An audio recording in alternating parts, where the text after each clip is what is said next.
Emmanuel, Oui, bienvenue. merci. Bonjour, je suis Emmanuel Caz. Je viens du sud de la France, voilà, une petite région dans le Roussillon, à côté de la frontière espagnole, et je vais vous présenter donc les vins que l'on produit traditionnellement là-bas. Ce sont deux domaines, un qui est en bio depuis quelques années, puis un nouveau qui est sur une zone très particulière, donc sur les terrasses qui vont finir dans l'eau. C'est les derniers pieds des Pyrénées avant la Méditerranée, et ça donne vraiment des vins tout à fait particuliers. Moi, je suis la quatrième génération d'une famille de vignerons, donc qui est initialement basée à Rivesaltes. On a construit un domaine assez grand et qui a évolué et aujourd'hui commercialise une gamme assez vaste de vins. Et puis justement, ce passage en bio était assez innovant il y a une vingtaine d'années. On a fait le choix de travailler différemment et on est en train d'en toucher tous les résultats à l'heure actuelle. On va commencer par un blanc. C'est un cap au sud, justement, c'est un clin d'œil à cette zone méridionale. Alors on travaille avec deux cépages, Muscat et Colombard. Au niveau du nez, c'est vraiment hyper, presque exubérant, avec des arômes de fruits exotiques, de la pêche. Moi qui ne suis pas super fan de trop d'acidité, ici je trouve qu'elle est bien intégrée comme ça.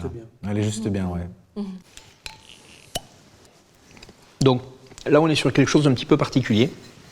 On bascule sur un vin d'appellation, c'est un Côte du Roussillon. Donc c'est des vins qui sont élaborés dans la plaine du Roussillon.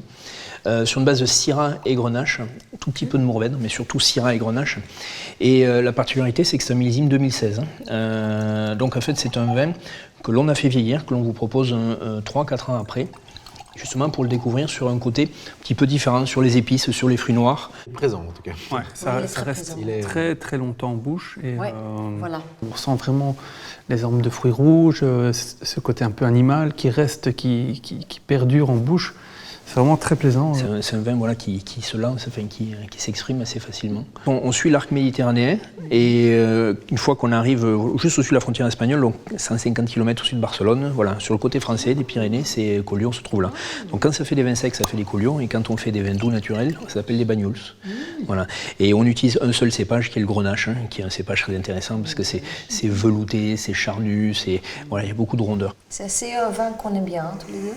Est-ce que je me trompe si je dis du poivre? Oui. Non, il y a du poivre, il y a un côté épicé. Ouais. De toute façon, c'est des vins qui peuvent très très bien vieillir. Voilà. On est vraiment dans le côté agréable, convivial de l'hospitalité française, de viens boire un verre à la maison, tiens, une petite bouteille de rouge du pays, hop, et c'est délicieux.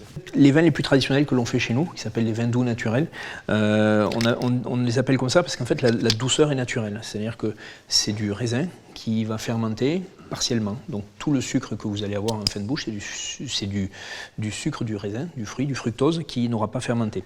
Donc vin doux naturel parce que la douceur est naturelle. On va faire fermenter ce vin-là comme un vin tout à fait classique. Alors c'est des raisins qui arrivent plutôt mûrs. Et à un moment donné, on va rajouter un petit peu d'alcool dedans. Un alcool de vin, un alcool à 96 degrés, un éthanol pur mais qui est issu du vin. Et cet alcool en fait va tuer les levures. Et à partir de là, vous allez garder une partie du sucre qui n'aura pas fermenté. Emmanuel, je te préviens déjà, c'est pas mon type de vin. Peut-être en cuisine. De l'employer en cuisine, là ça doit être vraiment peut-être flambé même quelque chose. Voilà, il y a des choses à faire, mais il faut faire entrer la douceur dans votre plat. Alors là aussi, le degré de douceur, mais vous pouvez déglacer un foie à la limite que vous faites en poêle. Il y aura une 5e génération? Oui, on va voir. Enfin, voilà, pour l'instant, il y a deux jeunes filles qui n'ont pas encore fait leur choix. Mais pourquoi pas, si elles ont envie, avec plaisir. Je trouve ça vraiment touchant, la manière dont il parlait de ses vins, de la propriété, le domaine et tout ça. Et ça donne envie aussi. Ça donne envie parce qu'on entend qu'il y a de la passion dedans, on entend qu'il y a beaucoup de connaissances, d'expérience. C'est un endroit qui est magnifique avec des petites terrasses en schiste comme ça. Moi je trouve que les Hautes-Poliles en rouge là qu'on a dégusté, c'est un des plus beaux secrets rapport prix-qualité qu'il y a à la foire de Cora. C'est vraiment quelque chose qu'on peut acheter les yeux fermés.